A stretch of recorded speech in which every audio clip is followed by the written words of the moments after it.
uno de los secretos por lo que es Canción de Hielo y Fuego es un éxito redondo, es porque precisamente Martin no venía de ser un escritor, Martin era un guionista.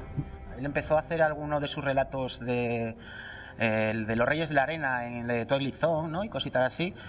Y ves lo que decíais un poco antes, ¿no? Yo soy muy fan de la serie y de los libros, de las dos cosas, porque ves que Martin está metiendo mano en la serie. Son productos distintos, no es la misma comunicación que tienes en una serie, ¿no?, que la que tienes en un libro, no?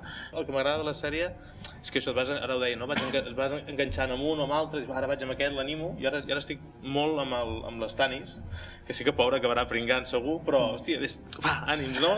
Claro, un personaje, yo creo que dos personajes muy interesantes por la evolución que tienen es Cersei y Jaime Lannister. Que yo creo que podríamos estar ante el primer formato, ¿no? O la primera experiencia donde veamos que un libro y una serie van a acabar a la vez. O sea, que para mí eso sería muy emocionante. O sea, el hecho de decir, vale, el mismo año puede acabar la serie y el libro. Un poco sobre lo que dices, ¿no? Salió esta semana una entrevista a Martin, precisamente, que hablaba que sí, que estaba un poco preocupado, de que ya creo que tocaba un poco escribir y tal. Y se plantean alternativas. Por un lado también hay unos libros de relatos, que son los cuentos de Duncan Egg, que ponen un poco la historia de Poniente 200 años antes y dan desvelan muchas de las incógnitas, ¿no?, de lo que está pasando ahora, ¿no?, con la dinastía Targaryen, etcétera, ¿no? Y una de las cosas que planteaban es que, por ejemplo, Martin hace un año firmó un contrato con HBO donde él es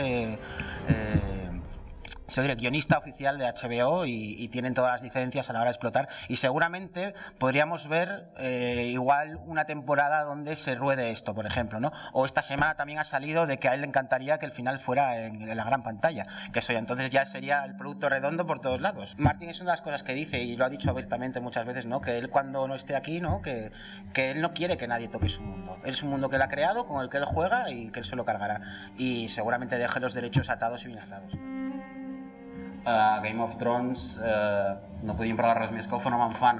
Ja s'ha articulat una miqueta en la xerrada anterior amb l'Alberto i el Sergi, ara Jordi això ens en parlarà, ens deixarà tots una miqueta els que hem volgut parlar abans, el més que callem. El fan ara sembla que és una cosa molt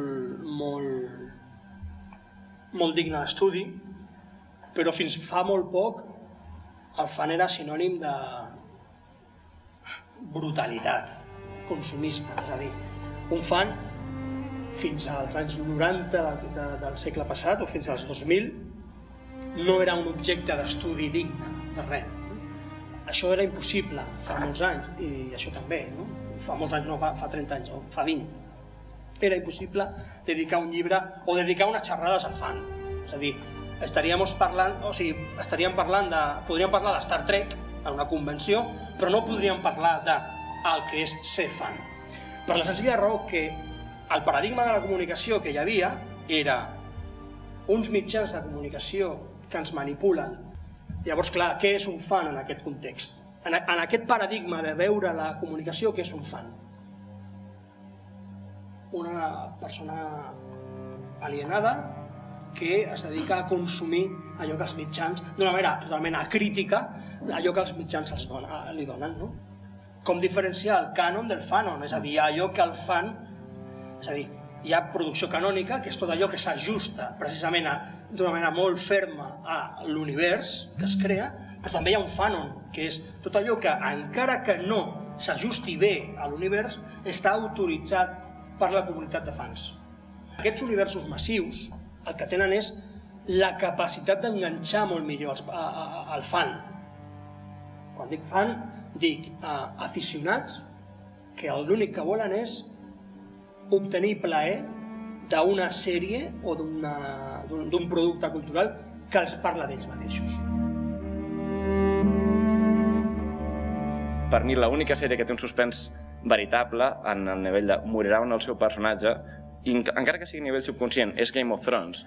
La sort que té Game of Thrones és que al ser tan coral que es pot permetre també el luxe de la mort, com és el que dèiem, era com si fos la The Wire medieval, que tenies... Un símbol d'identitat, no? Et podies permetre el joc d'assassinar personatges claus, com ara passava amb el Robb Stark, que en un moment et tomba, no? Però... Una cosa que hem comentat quan veníem és que Game of Thrones té una popularitat dins de les sèries de l'HBO, ha rebentat l'audiència internacional. O sigui, a Espanya, Breaking Bad, El Soprano, The Wire, ens han arribat molt més tard i pitjor. I això, una cosa que comentàvem, per què?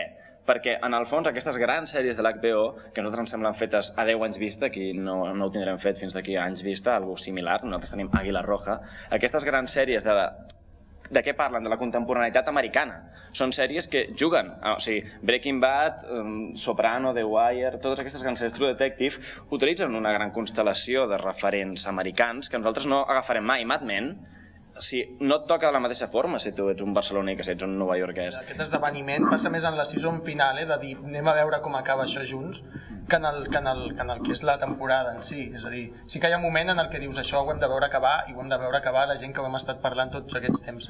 Però el visionat de la sèrie és que jo considero que és molt individual, molt de cadascú. Si fos com en Breaking Bad, que sí que t'uneixes ja per veure el capítol final, però amb Game of Thrones, al ser només 10 episodis i tots, al final, cada episodi te'l deixen així amb la motivació per veure el següent, tot es podies veure d'una tirada com si fos una pel·lícula, llavors sí que guanya molt més. Però és la contradicció de l'espectador purità que Martin moltes vegades se'n riu, que diu puc narrar com decapiten amb detall, com una destral travessa els òrgans interns d'una persona i no puc esplaiar-me en el sexe. Vull dir, això és una contradicció que és d'espectador infantil, d'espectador previ. Ara, els que critiquen l'ús del sexe perquè com a mecanisme de captació de públic, jo ho trobo una absurditat. És que siguem uns especialistes, però sí que entre tots intentem encertar en el gust i de moment la gent no s'ha queixat. Que és curiós perquè això és molt fàcil que et matin, vull dir que et diguin vaya merda, m'has recomanat. Però ja l'he vist, era evident. Exacte, era evident. Ja dius, tio, què fots aquí recomanant? Però no, de moment la cosa va bé.